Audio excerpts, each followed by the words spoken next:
Good evening and welcome everybody. Welcome to the latest webinar in the Naturally Arkansas series, sponsored by the Central Arkansas Library System. And at this point, I always say thank you, CALS. This webinar focuses on the environment and ways in which we can help it make it better, particularly in our own yards. After tonight, there will only be one more webinar this year on the last Thursday in December. And it will be about gardening for bees. And we hope to see you all that night as well as tonight. And then we'll take a rest until next year. But tonight, our guests are Leslie Cooper and Joe Ledvina. Leslie is the Arkansas Monarch and Pollinator Coordinator for the nonprofit Quail Forever. And she is also the coordinator for the Arkansas Monarch Conservation Partnership for both Quail Forever and the Natural Resources Conservation Service. I hope I am getting that right, Leslie. She's going to tell us about, thank you, the biology of monarchs and how to attract monarchs to our yards. And she's also going to be our September presenter to tell us about gardening for bees. Hi, Leslie. Joe Ledvina works for the Arkansas Department of Transportation, Rdot, and he's going to talk about all of the work that Rdot does to create habitat for monarchs and other pollinators. Hello, Joe. These folks have a lot of great information to share with you tonight. And if you have questions, please post them in the chat, not in the Q&A. And now I am going to step back and let you both take it away, Leslie and Joe. And again, thank you so much. Thanks so much for having us, Lynn and Kels. I am so excited to be with y'all tonight and talking about monarch butterflies and their habitat. So we'll just get cooking, shall we? Sounds good. If I can get this going. Work, my little friend. There we go. So Lynn already gave you a pretty good overview. I am going to touch on just an overview of monarch biology, obviously Rdot's monarch initiatives, some other ongoings in Arkansas, and what you can do for monarchs in your own backyards. So first we begin with a map of the United States. There are three distinct populations of monarchs in North America. There's a small non-migratory population in southern Florida.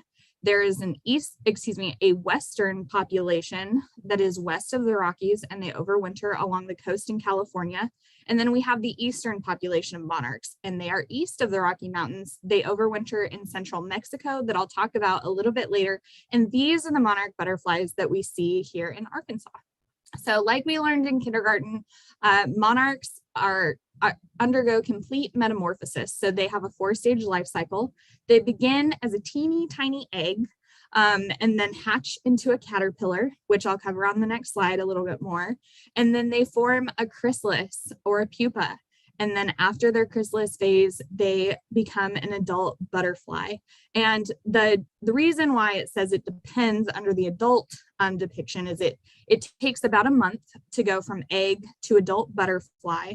But depending on the generation of monarch that it is, these adult butterflies can either live 2 to 6 weeks or up to 9 months. So monarch caterpillars are what we call host plant specialists. So they require milkweed to lay their eggs on for their caterpillars to consume. Pictured here on the screen are 4 different native milkweed species that we have here in Arkansas. Arkansas has 21 native milkweed species. So from left to right, we have tall green milkweed, swamp milkweed, world milkweed, and green antelope horn milkweed. And a lot of people are sometimes confused because they understand the link between monarchs and milkweed so closely that sometimes they think that adult butterflies also require milkweed. Really, it's just the female monarchs that need milkweed to lay their eggs on. However, adult butterflies can nectar on a variety of different flowers. So just remember that they're more generalist pollinators, even though they're specialists when it comes to their host plant. So again, our journey begins with a female monarch ovipositing or laying a single egg on the underside of a milkweed plant's leaf. And the eggs are very, very small. And right before they hatch, the very tip of the egg pigment's black, and that's the head capsule of the caterpillar. And the caterpillar hatches and immediately eats the eggshell. So you can kind of see the size differences here. So the different sizes of caterpillars that you're seeing on the screen are referred to as instars. And caterpillars are kind of like snakes in the sense that their skin doesn't stretch. So they have to molt in order to grow. And the phases between moltings are called instars. It's just an entomology term. A lot of other insects also have instar phases. So it's referred to as the egg phase, like the egg, and then it hatches into a first instar, a second instar, third, fourth, and fifth. And then after that, the caterpillar crawls away from the milkweed plant and spins a little silk button using a spinneret underneath its mouth parts and hangs upside down for approximately 18 hours. And they molt a final time and wriggle around and knock that skin off, and they hang. And then after this, they kind of scrunch back up to reveal the monarch pupa or the monarch chrysalis that we're more familiar with. And then after about 2 weeks as a chrysalis, the very last thing that happens is the monarch's wings pigment. So monarchs and moths are in the insect order Lepidoptera, which literally means scale wing. So all of the colors that you see on these butterflies' wings are individually pigmented scales. So right before a monarch ecloses, their scales pigment, and they emerge from their chrysalis. And in this last photo, I want you to pay careful attention to how large the abdomen is. You can see how much larger it is than, you know, a normal butterfly that you see flying around. And what they do is it's full of fluids. So they use the fluids in their abdomen and they literally pump it to inflate their wings. And that's why they're very, very delicate in this phase until their wings harden. So they have to hang upside down for this to happen. So I just covered the monarch butterfly life cycle, and you can't talk about monarchs without talking about their annual cycle, because as I've hinted earlier, you know, I'm going to talk a little bit about their migration. So this graph is a little bit old, and I still like to use it because it's made by the same folks that made the graph on the left, but there's actually a 5th generation of monarchs that new studies have shown to be more important than previously thought. So in the past, we thought that the monarch migration was accomplished by just 4 generations of monarchs, but really there's a 5th that's more that's also important. So the next graph kind of shows how this begins. So the overwintering generation in Mexico, they're there from about November to March, but they begin their journey north and they kind of just funnel straight into Texas. And this breeding that the overwintering generation does, the eggs that they're laying are generation 1. And generation 1 usually starts popping up around March or April. Generation 1 will then begin their journey northward or continue the journey northward and give birth to generation 2 and so on and so forth before the fall migration begins. So the butterflies that are born kind of in like late August through November are all the new overwintering generation, and then they all head back to their overwintering sites in central Mexico. So I love this slide because I always like to point out the middle photo. Please note the orange foliage in the center photo. It's not foliage at all, but it's hundreds of thousands of monarch butterflies. There are so many butterflies covering these oimel fir trees in the overwintering sites that the branches literally sag under their weight. It's really, truly incredible. And there's a lot of great videos on YouTube if you're curious so I encourage you to go and watch those after this. Just Google monarch overwintering sites, and there's a lot of great videos by PBS. So this is how we actually monitor the monarch population, is when they're clustered together in these overwintering sites. And biologists measure the population in hectares, which is 2.5 acres. So for those that have trouble visualizing, it's 2.5 football fields, including the end zones. So this graph shows that this is the total forest area occupied by the monarch colonies in hectares. And you can see that over the past several decades, there's been, you know, a general trend downward. But the thing that I want to bring closer to your attention is that the 10-year average is sitting at 2.62 hectares. And experts estimate that we need to maintain an average overwintering population of 6.6 hectares to ensure that the monarch migration continues for generations to come.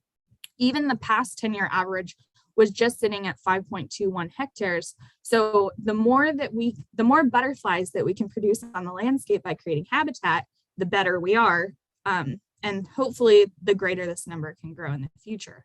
So why is this happening? Why is the monarch population declining? As with many of our other insect species, many of our pollinator species, grassland songbirds, you name it. Really, it comes down to habitat loss, particularly untimely mowing and development, the overuse of pesticides, particularly insecticides, neonicotinoids.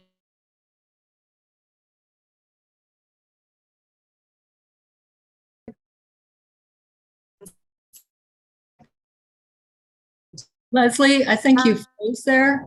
I don't think we can hear you. Joe, can you hear her? Yeah, I can't hear you, Leslie.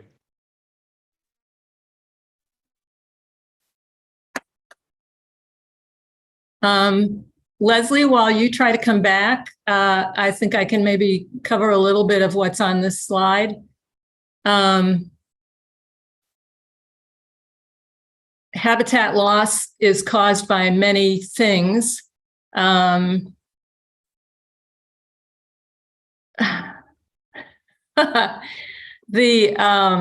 pesticides that farmers use, and that pesticide use kicked up in the recent past, and also development, just building suburbs where there was habitat before is one of the big problems with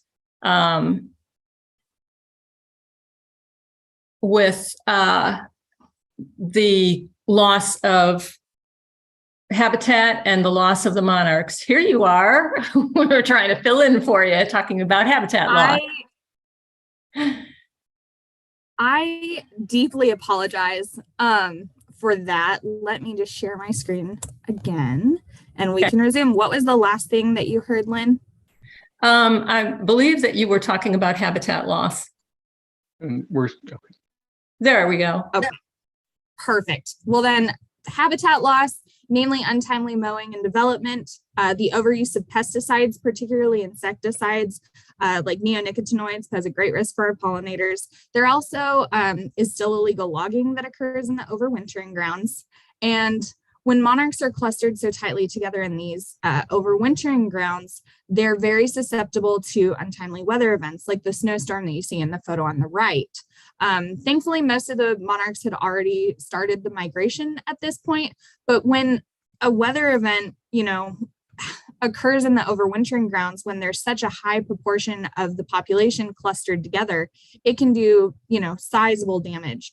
There's also, monarchs are also very susceptible to natural enemies. Only about 1 in 10 monarch eggs make it to adulthood. But before you panic when you hear that stat, remember that monarch survival strategy from a biologist standpoint is the same as bunny rabbits and mice. They lay hundreds of eggs. So it's more of a numbers game for them. So with that, what is Arkansas doing? And I will politely give control of my screen over to Joe. Okay, thank you, Leslie, and thank you, Lynn, for bringing this together. I'm going to talk about Rdot's Monarch initiatives, and for that, I really have to start with our existing wildflower programs. I split these into several conservation measures, and then we have some existing habitat enhancement measures. And I like to always say that the conservation measures are super important because if you lose a patch of habitat that's taken decades or centuries to develop, planting something over that or planting something somewhere else, it's still going to take those decades to centuries to fulfill the ecological roles. And then we also have a voluntary pre-listing agreement that's sort of an umbrella for our newest Monarch initiative.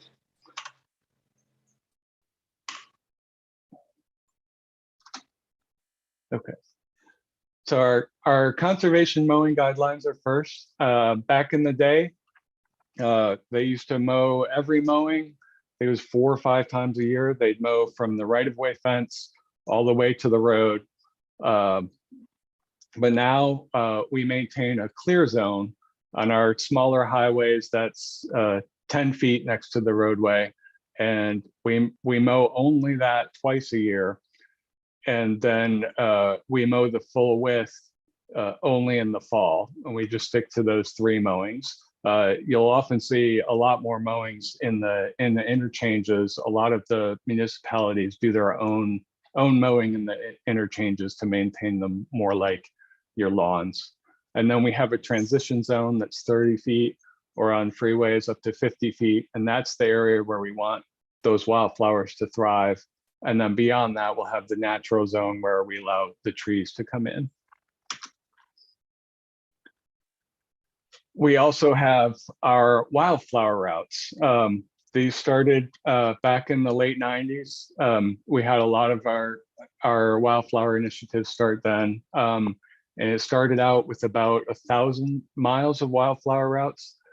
And we have continued to add some here and there, and we are now almost up to 1,300 miles.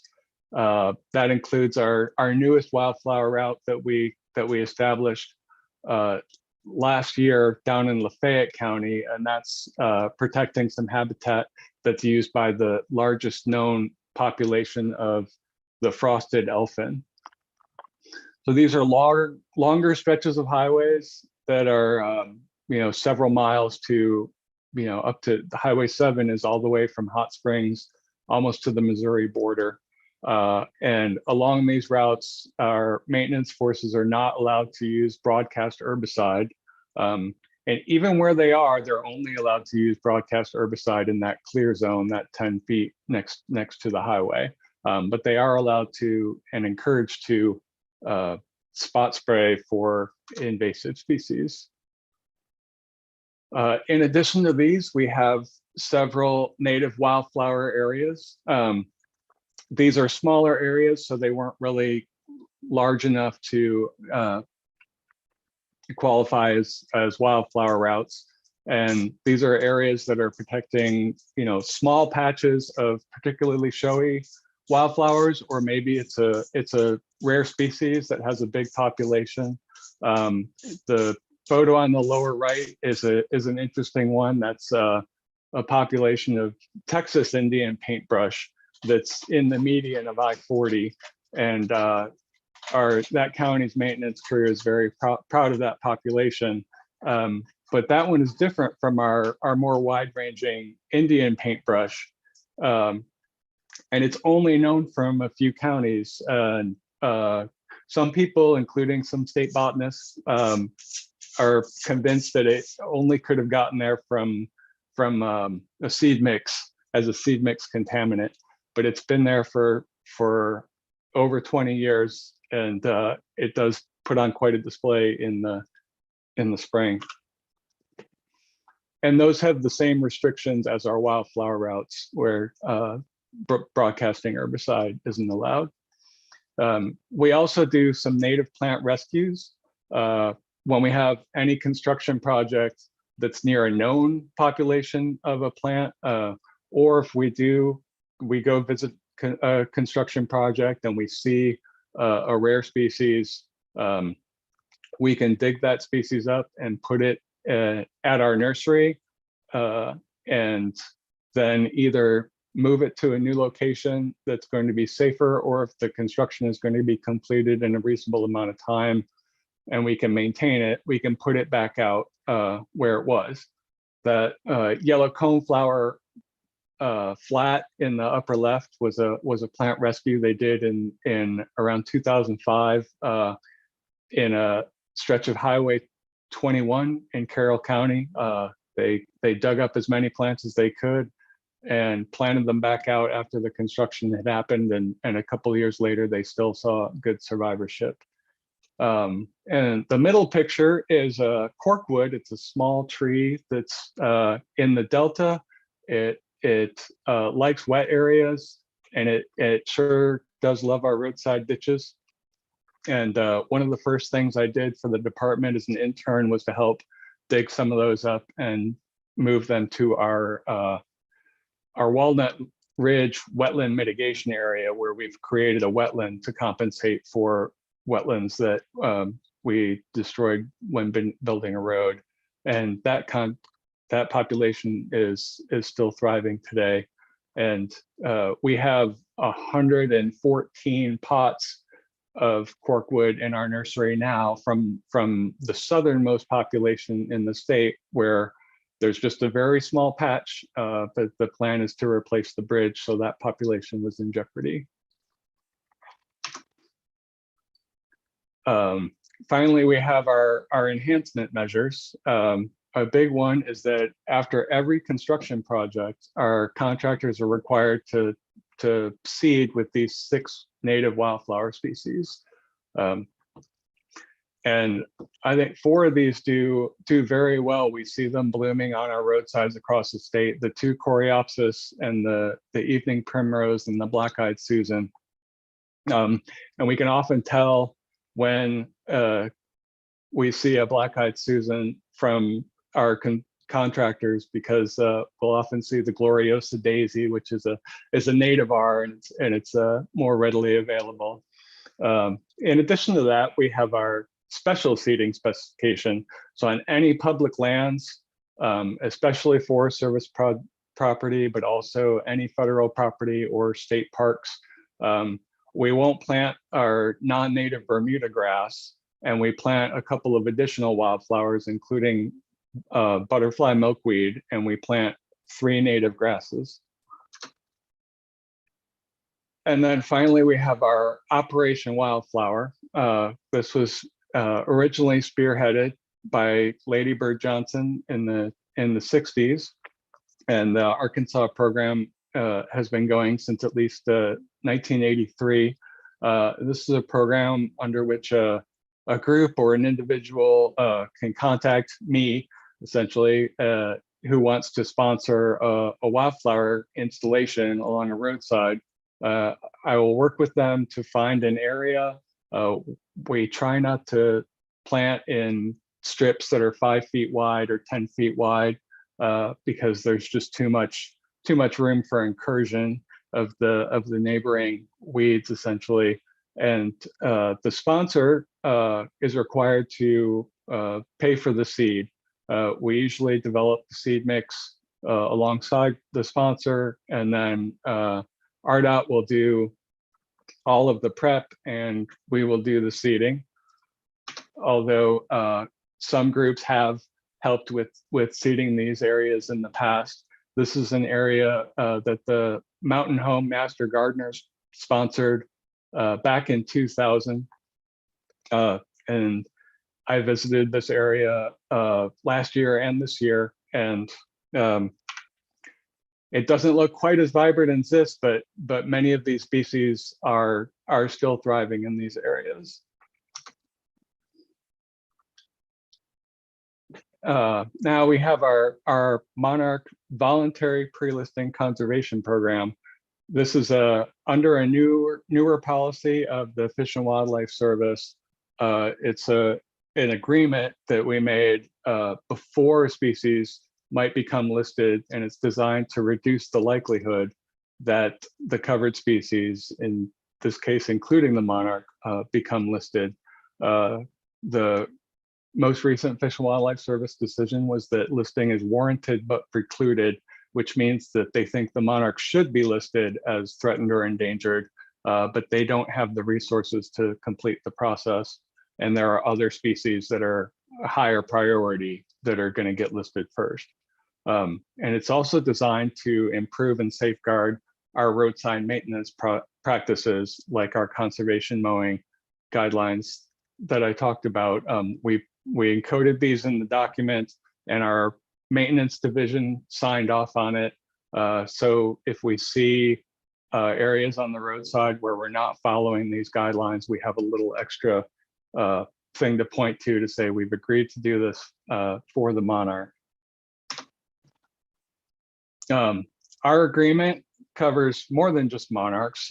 We have this suite of 5 species of crayfish that kind of like these open, herbaceous, sedge and rush dominated roadside ditches and swales. And a lot of these species we don't find very much away from the roadside. Part of that is access issues, but another part of it is that our roadside maintenance, keeping those roadsides open, is providing habitat that they've lost in other places.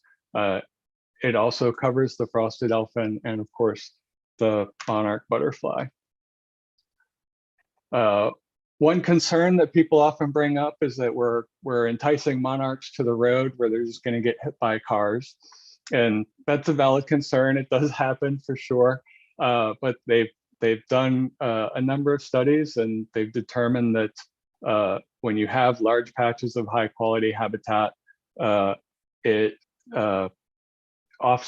more than offsets the amount of mortality you can get from the roadside by offering breeding habitat for those butterflies to reproduce. There have also been studies that looked at all sources of mortality and found that vehicle collisions in the cases that they've looked at contributed only a minor proportion of those mortalities. And the Monarch joint venture has a lot of resources and tools specifically geared towards roadside habitat for monarchs. And we use some of these when planning the monitoring portion of our pre-listing agreement. And so the measures under the agreement are an increased commitment to that conservation maintenance and increased implementation of wildflower enhancement, including on mitigation properties. We have several hundred acres of these wetland and stream mitigation properties, and we've begun seeding some areas. We seeded a total of 15 acres at 2 properties this past winter. And we've also decided some of these require active stream restoration, where we're shaping a channel or removing a pond. And anywhere that we're exposing soil, we're eventually going to plant trees as a stipulation of the mitigation agreement. But when that soil is exposed, we're first going to plant wildflowers so we can get some habitat for the monarch while we're waiting for those trees to go. And we're also doing annual monitoring, widespread plots across the state, where we're collecting this year baseline data, and anywhere that we're planting recently, we are revisiting to monitor for that success. And we're using the rapid roadside habitat assessments from the Monarch joint venture. And last year I was able to do 88 of these baseline plots, and I think I found 1 or 2 milkweeds at a total of 4 of them. This year I've just gotten started this week, and I was in Washington County the last couple of days, and I found swamp milkweed in 2 of these plots. So maybe I just had to go to Washington County. And this gives us data that we can look at for various metrics. This image, for example, shows the foraging component score, which is how much potential nectar producing plants are there, how rich the sweetest species is, and how many of them are native, all combined into one score. And on these, the yellower points are just better habitat. And then the size of these points shows the management component score, which is in our case driven a lot by how wide the right-of-way is versus how much of it we are mowing in between those full width mowings. So you can see those smaller points in South Arkansas. In some cases, they might be mowing a larger proportion, but I think in a lot of those cases, we just have a narrower right-of-way. And we are also on the steering committee of the Arkansas Monarch Conservation Partnership. And I will turn it back over to Leslie. Let me intercede for just a second here. We do have two questions. One is the Rdot program expensive, which would mean it might be subject to budget cutting? We along with this this Monarch initiative and this agreement, the budget for our program has increased. So I'm not concerned about budget cutting at the moment, and we are also using primarily federal funding for this, and so I don't think a state budget would factor into that. Okay, great. And the second question is, why mow at all? And that makes me think, what if low growing grasses were just planted by the side of the road? What are the reasons that we don't do that? We do have a researcher at the University of Arkansas received a grant from Rdot to conduct some research into buffalo grass, which is native to the U.S., but it's the nearest is a little bit to the northwest of it, so it's not quite native to Arkansas. And it has been promoted in places as a grass that all of the grass blades stay very low to the ground, and the seed heads are only like a foot or two tall and aren't much of an obstruction. So it could potentially be planted on the roadside and maintain those safety issues. But really the mowing by the roadside is primarily a safety issue. And it's one that you can see, especially this year with the drought. If you drive any of our freeways, you see a lot of burned areas. That's from people pulling over on the roadside with hot mufflers, or maybe idling on the roadside with hot mufflers. A lot of those, and so especially on our smaller highways, we want people to be able to get out of the way of traffic if they really need to. Plus it provides a better view, and you don't want small animals to run out. And then the full width of the roadway, we don't want trees to come in. If we stopped mowing every year, in some areas we could get away with mowing every 2 years, but if we stopped mowing, we would have trees getting perhaps a little too close to the roadway. All good reasons, thank you. And there's one more question that just came in. Are monarchs and their life cycle much affected by the noise and pollution of the passing vehicles? I don't know offhand. I don't have a lot of information about that. Okay. All right. I have some thoughts on that. If we have time at the end, I'll come back to this question. But thank you so much, Joe. And Leslie, we're back to you.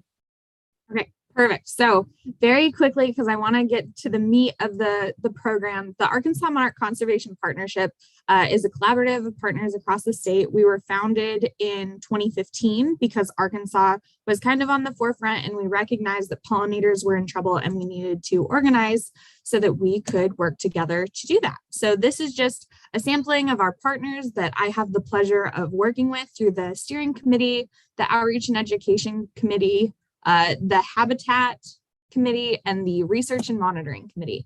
So in May of 2018, we finalized the Arkansas Monarch Conservation Plan. The plan has 3 main sections. So it focuses on habitat, research and monitoring, and outreach and education.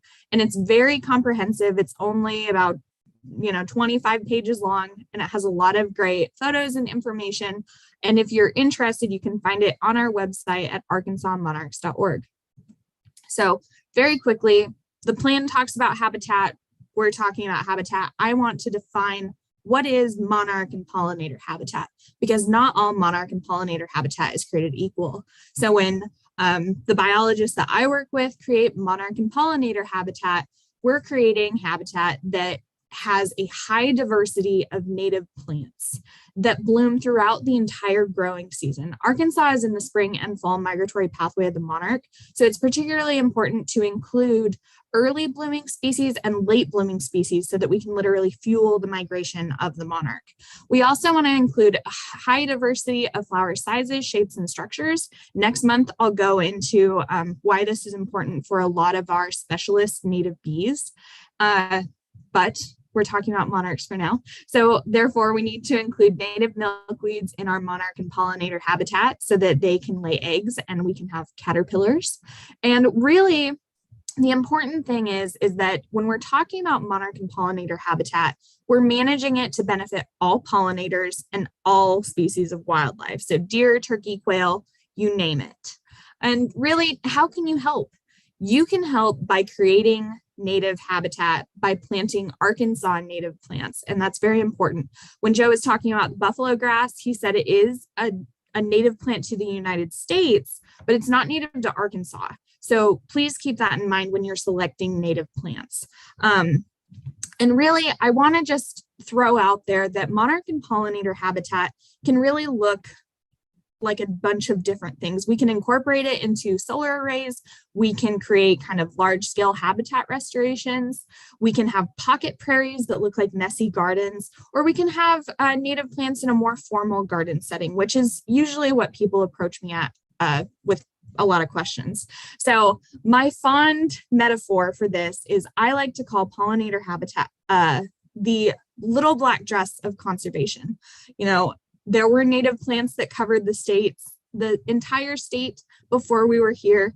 And there is a native plant that, likes every harsh environmental condition. So just remember that native plants were here before and they will be here, hopefully in the future. So when you're creating native habitat, you want to make sure that you reduce or eliminate pesticide use. And remember, the term pesticide is thrown out pretty haphazardly, but remember that pesticide is an umbrella term and it encompasses herbicides, insecticides, and fungicides. So I really want you to pay attention to organic pesticides. Some folks think that just because the label says organic means that it won't harm pollinators. Organic insecticides, are still going to harm the pollinators even if it's organic. So just remember, organic doesn't mean safe.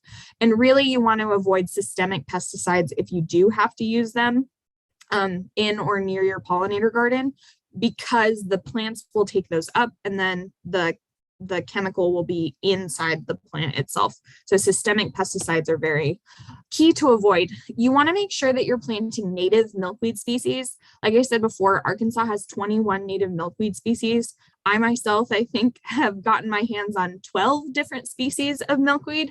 So that's pretty exciting. You just have to know where to look.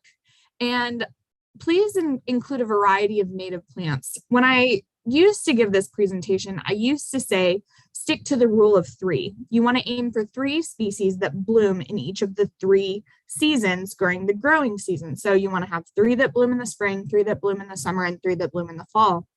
But a lot of people would just take that, ooh, I have my number 9, and just kind of stop.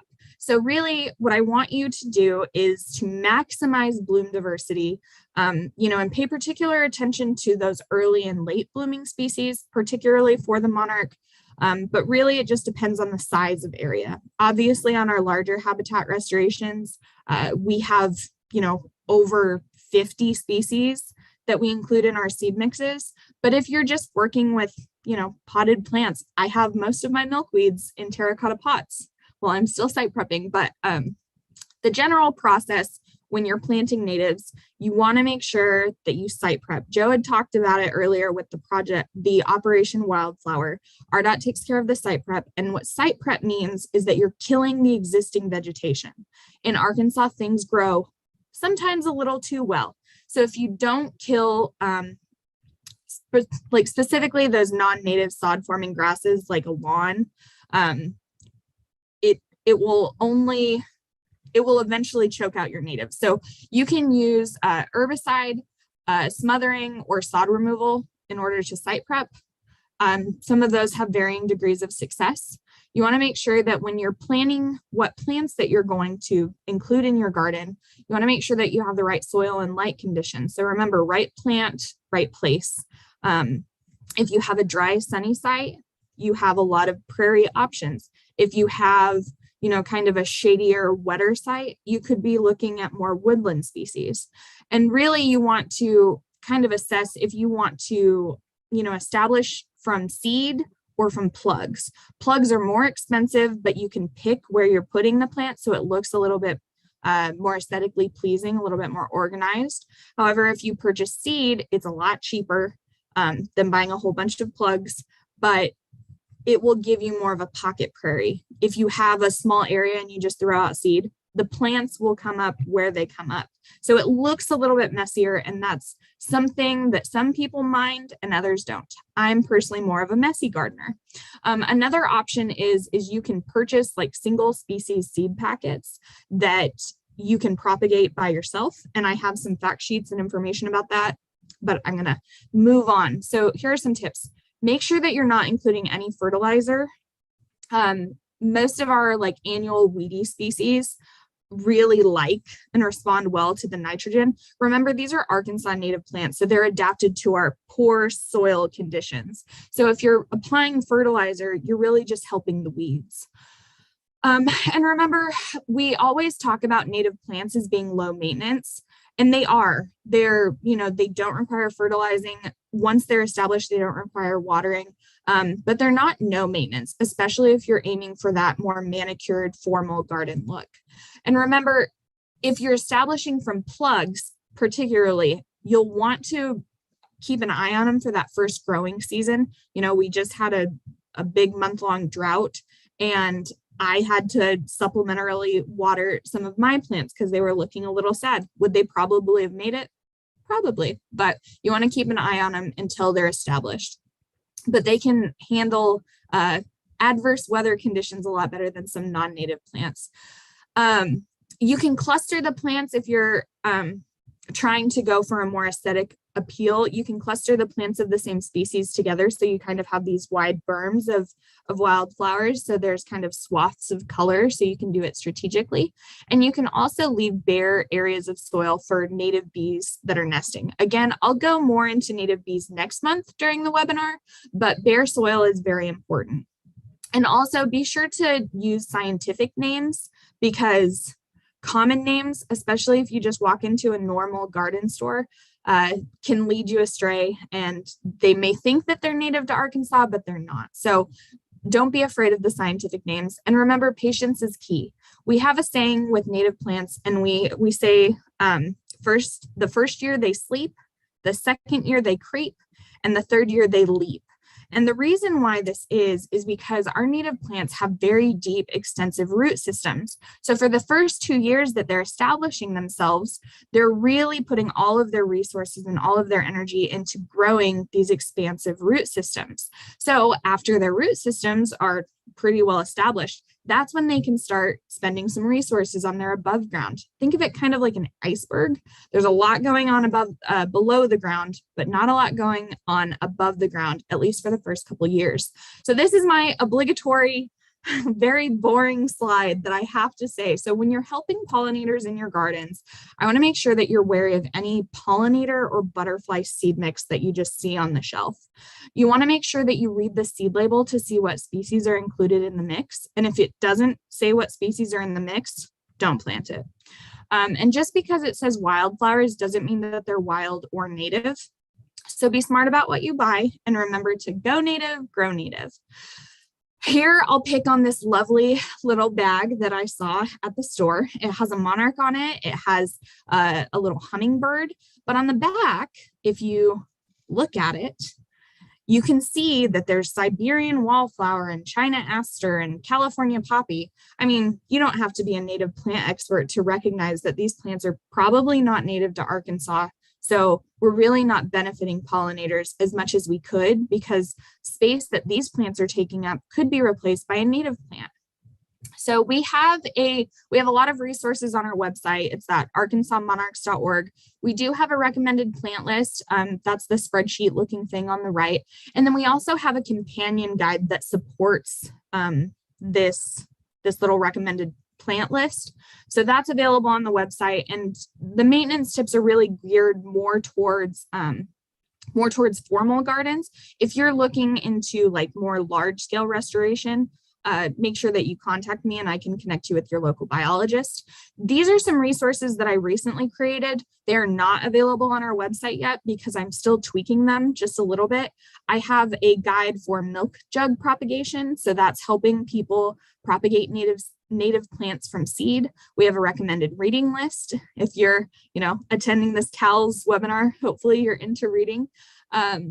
We do have a native plant vendor list that talks about where you can get Arkansas native plugs.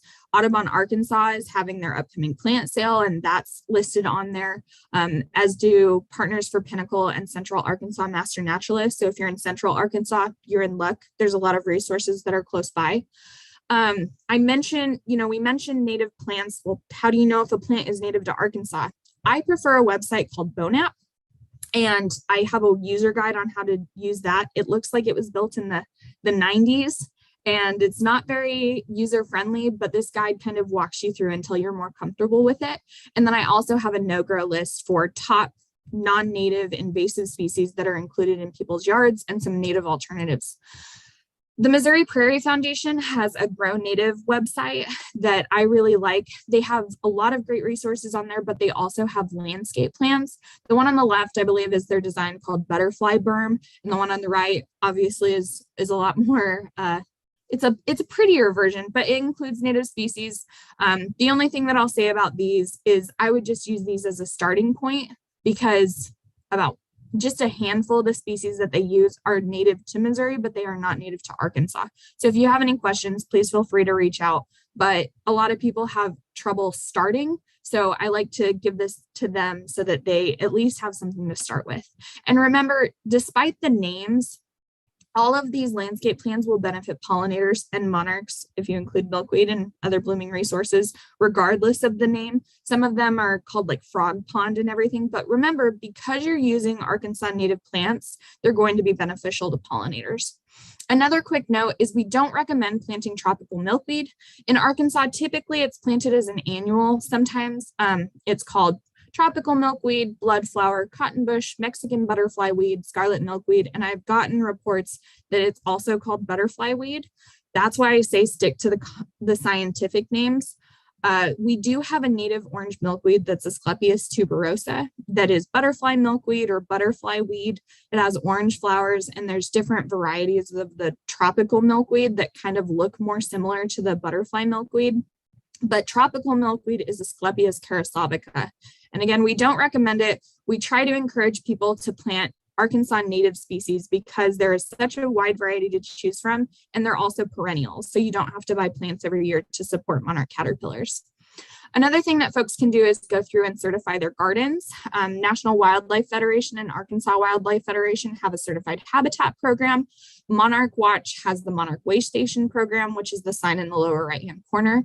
Arkansas Audubon Society has a Bird Friendly Watch, which is a tiered certification program. And then the newest one in Arkansas that's only available to yards that are in Jefferson, Lone Oak, Pulaski, and Saline counties. And it's also tiered is Arkansas Wild Spaces, and that's headed up by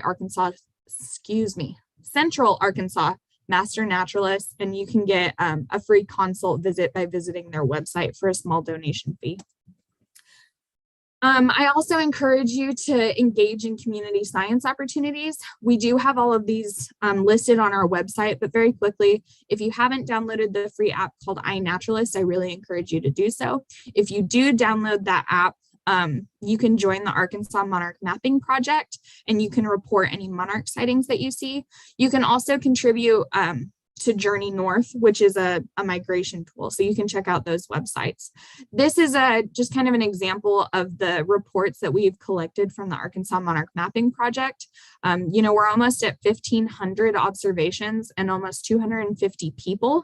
So it's really been growing over the past several years, and I really encourage you to participate because it's very important for us as land managers and biologists to know how monarchs are migrating across the state and how they're using the habitat around them.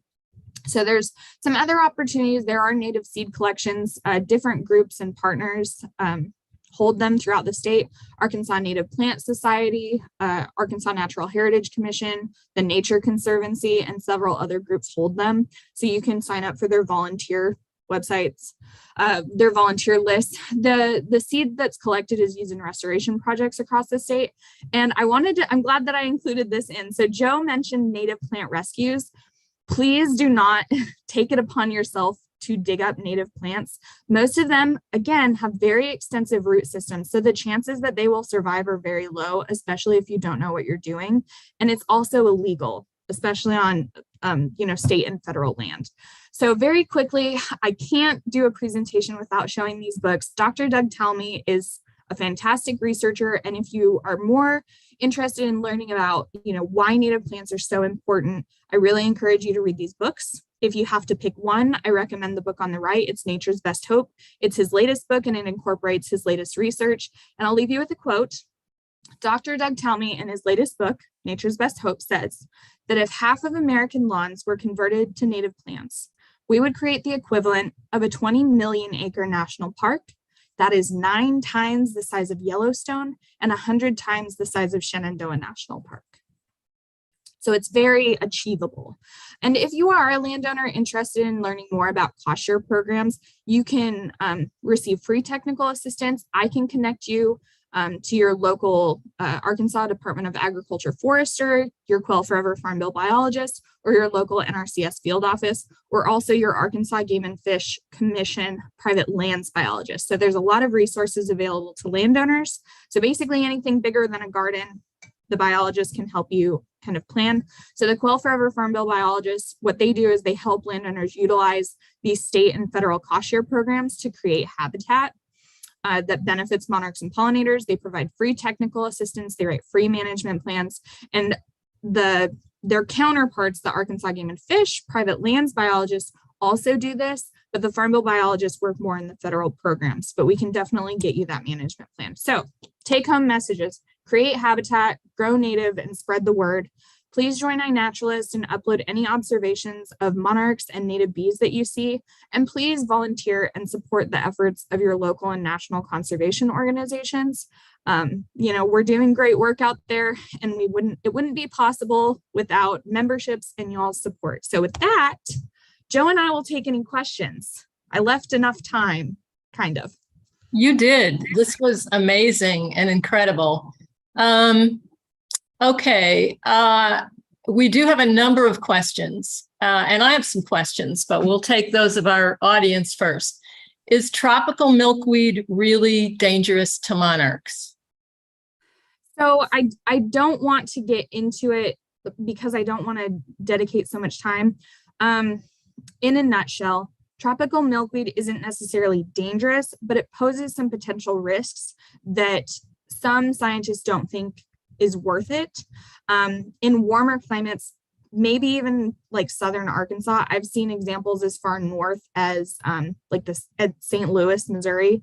The winters aren't harsh enough for them to die back. So the tropical milkweed is present when our other native milkweed species have died back. So it has the potential to bring monarchs out of reproductive diapause. That's what allows those overwintering monarchs to live 9 months. They're not focused on breeding. They're focused on, putting all of their resources and energy into migrating.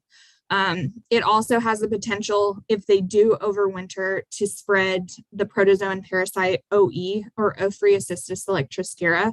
And it's a parasite that either will kill the monarch when they're very young or keep them from enclosing properly, or it will allow the parasite to spread like by a less infected adult monarch.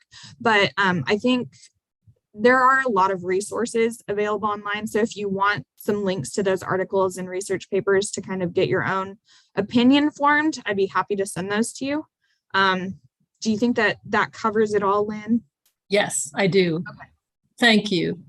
Here's another question. For the fall migration, can you suggest what native plants are best for this time of year? In my yard, most plants are past their blooming phase. So I have a great resource that I did not include. If you're particularly interested in like really doing a deep dive, you can shoot me an email and I can send you the full, like a really meaty list that breaks it down by bloom period. Joe is the botanist. So Joe, if you wanted to unmute, I was going to say a lot of the goldenrod species are ones that I see. There's also compass plants, pretty late blooming. Some of our blazing star or Liatris species are later blooming. Joe, what do you have in your yard? Yeah, that sounds good. I don't know if the verbecunas, the crown beards, are available. They might be too. They're pretty aggressive for a yard. Those are also fairly late blooming. Yeah, I think that New England aster is pretty late blooming as well. Yeah, most of those former aster genus species are going to be later. Yeah, asters are late. They can be very late. I've heard Joe say, and maybe you want to take this back, Joe, but I've heard him say that goldenrod and Liatris are the best plants for monarchs coming through in the fall.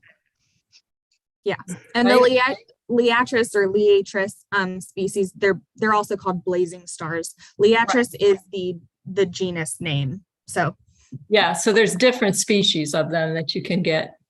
Yeah, Arkansas has several that are readily commercially available. So we can move on. And then if folks have other like fall blooming questions, I'd be happy to answer it separately. Here's another question specifically about milkweed. What are the older and late blooming species of milkweed?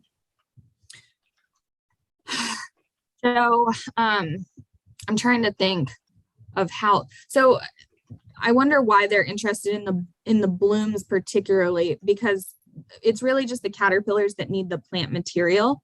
And depending on, so like, let's say that you have some butterfly milkweed, Asclepias tuberosa, or Asclepias viridis, which is green antelope horn milkweed.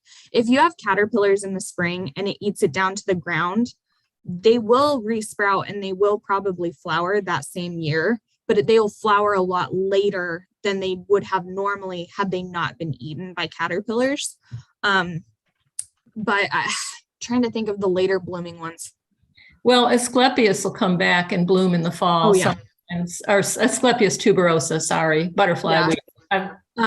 And Asclepias perennis, which is aquatic milkweed, or sometimes called white swamp milkweed. Asclepias perennis is a later blooming species. Okay, let me ask the question here. Is it possible that we will see caterpillars in both the spring and the fall or the late summer in Arkansas because of the second and the fifth generations? Yes, absolutely. And, we could have some first generation. It's really hard for us to track that as scientists. But yes, definitely. That's why community science is so important. Just from the recent years of the data that we've gotten from the Arkansas Monarch Mapping Project, we found that there's a lot more fall breeding that's occurring in Arkansas than we previously thought. So yes, you can have caterpillars in both the spring and the fall. Some people normally see them in the fall, others normally see them in the spring. I think it's more anecdotal than anything. And I think another really good point that you made, Leslie, is that monarchs need more than just milkweed, and pollinators certainly need all sorts of plants. Okay, let's see. How is it best to over milkweed in pots? So I've done it in terracotta pots. I like it because it allows the moisture to kind of exchange with the soil. The best thing that I did was, at the time I didn't have a garage, I just brought it close to the house and clustered the pots together. You can kind of like put leaves around them if you want to try to insulate them a little bit more. Where I had them, if you wanted to put them in a garage, it will be covered. So you'll want to kind of keep an eye on them and make sure that you're periodically watering them, but it's kind of an art. Some people even bury their pots. So it really just kind of depends, and kind of play with it. And if you can, definitely plant them in the soil. But again, I have all of my milkweed species in pots and all of them are doing fine. Great. I think we're out of time at this point, but I want to thank everybody enthusiastically. I'm trying to think of another word, but I'm a little tongue-tied tonight. Thanks to everybody, not only in the audience for your very helpful comments and all your questions, especially to Cal's, especially to our two speakers who have just given us all sorts of information tonight to think about, and to remind everybody that this is recorded. And you'll be able to see the recording tomorrow on YouTube, on the Free Cal's YouTube channel.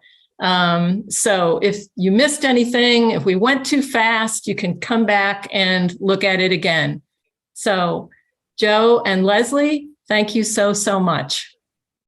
Thanks so much for having us. Good night, everybody. Good night.